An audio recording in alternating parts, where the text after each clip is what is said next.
Hi friends, my channel Venkatrao blogs. Friends,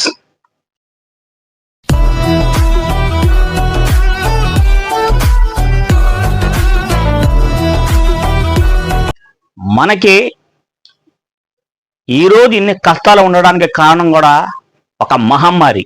ఆ మహమ్మారి ఎవరో మీకు ఆల్రెడీ అర్థమై ఉంటుంది. 4 సంవత్సరాల క్రితం మన జీవితాలను నాశనం చేసింది ఒక కరోనా. ఆ కరోనా వల్ల ఎంతమంది వీధులు పాలయ్యారు, ఎంతమంది రోడ్లు పాలయ్యారు, ఎన్ని కష్టాలు మొదలైనవి మీ అందరికీ తెలుసు. ఫ్రెండ్స్, ఈ విధంగా మీకు ఈ కష్టాలు ఎందుకు వచ్చినాయి, దేనికి వచ్చినాయి అంటే మీరు ఆల్రెడీ అప్పుల్లో ఉన్నారు. ఆ అప్పులు అవ్వడానికి కారణం కూడా మన కరోనానే. ఈ కరోనా వల్ల ఎన్ని జీవితాలు రోడ్డు పడ్డాయి. కాబట్టి కొంతమంది పనులు చేసుకున్న పనులు లేక అప్పులు పాలైపోయి చాలా ఇబ్బందులతో నరక యాతన పడుతూ ఈ రోజు కూడా తేలని వాళ్ళు చాలా మంది ఉన్నారు. అందులో నేను కూడా ఒకడిని. ఒక చిన్న చీటీ పాడి ఆ పాటలో నేను కూడా ఇరుక్కుపోయా. ఫిబ్రవరిలో పాట పాడేసి డబ్బులు తీసుకున్న తర్వాత మార్చిలో కరోనా వచ్చింది. ఆ ఒక్క నెల వదిలేశారు, ఏప్రిల్ కూడా వదిలేశారు. అక్కడి నుంచి డబ్బులు కట్టమని ఇంటి మీదకి వచ్చి గొడవలు చేశారు. అలాంటి విపత్తులు మీకు కూడా జరిగే ఉంటాయి. మీరు ఎంత నష్టపోయారో మీకే తెలుసు.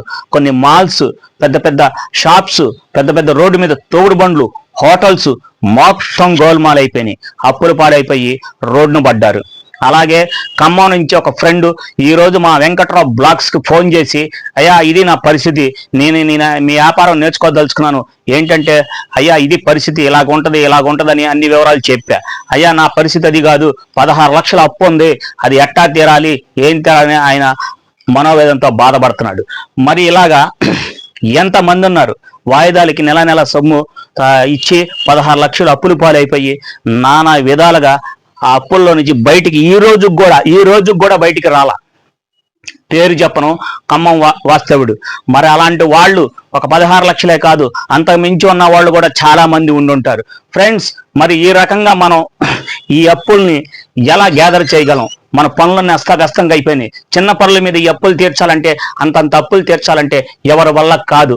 ఫ్రెండ్స్, అర్థం చేసుకోండి, మన బాధలు అన్నీ ఈ కరోనా వల్ల చాలా వరకు ఇరుక్కుపోయిన వాళ్ళు ఉంటారు.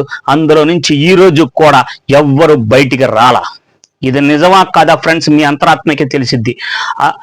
మీ ఒక్కడికే కాదు, ఊరున పల్లెన అందరూ ఆ కరోనాకి ఆ వీధుల్లో ఎక్కడికక్కడ ఆ మహమ్మారి వచ్చిందని చెప్పి కంచెలేసేసుకున్నారు.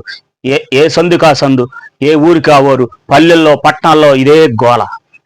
ఇప్పుడు ఈ సంఘటన మీకు ఎందుకు చెప్తున్నానంటే, ఈ కరోనా నుంచి బయటపడని వాళ్ళు చాలా మంది మనోవేదనతో ఇబ్బంది పడుతూ ఈ రోజుకు బాధపడతానే ఉన్నారు.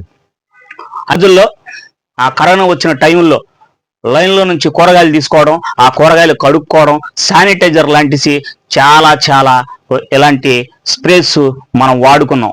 దానివల్ల మాస్కులు ఇలాంటివి అమ్ముడుపోయినాయి. మరి ₹1 నోటు తీసుకోవాలన్నా దానికి స్ప్రే కొట్టి మరి శానిటైజర్ మరీ చేసుకొని 1-2 సార్లు చేతులు రుద్దుకొని మరి ఆ డబ్బును మనం జేబులో పెట్టుకొని ఖర్చు పెట్టేవాళ్ళం. మరి ఈ రోజు పరిస్థితి అన్నిలో కూడా ఈ రోజు కూడా ఎవ్వరు బయటపడలా. మీరు పడ్డారా? ఎన్ని లక్షలు పోయారో, ఎన్ని కోట్లు నష్టపోయి ఉంటారో నష్టపోయిన వాళ్ళకి మాత్రమే తెలిసింది. ఫ్రెండ్స్, అర్థం చేసుకోండి. ఈ వీడియో ఖమ్మం వాస్తుడైన ఒక వ్యక్తి నాకు ఫోన్ చేసి ఈ విధంగా చెప్పాడని చెప్పి ఈ వీడియో చేయడానికి నేను పూనుకున్నా. ఎందుకంటే ఫ్రెండ్స్, ఆ కరోనా వల్ల, ఆ మహమ్మారి వల్ల ఈ రోజు కూడా అప్పుల్లో కూరుకుపోయి ఎంతమంది జీవితాలు నాశనం అయిపోయినో ఇప్పుడు కూడా బయటికి రాని వాళ్ళు చాలా మంది ఉన్నారు. అందులో కొంతమందిలో నేను ఒకనే ఇబ్బందుల నుంచి చాలా వరకు వచ్చేసాను. ఇంకా పావంతే ఉంది. ఇక నేను బయటపడడానికి కొద్ది సమయం ఉంది. మీరందరూ బాగుండాలని, ఈ కొత్త సంవత్సరం అందరూ అప్పులు మొత్తం పోయి హ్యాపీగా ఉండాలని మనస్ఫూర్తిగా వెంకట్రావు బ్లాగ్స్ కోరుకుంటుందని మనస్ఫూర్తిగా మీకు అభినందన తెలుపుకుంటున్నాను. హాయ్ ఫ్రెండ్స్, మరి కొత్త వీడియోతో మీ ముందుకు రేపు వస్తున్నాను. హాయ్.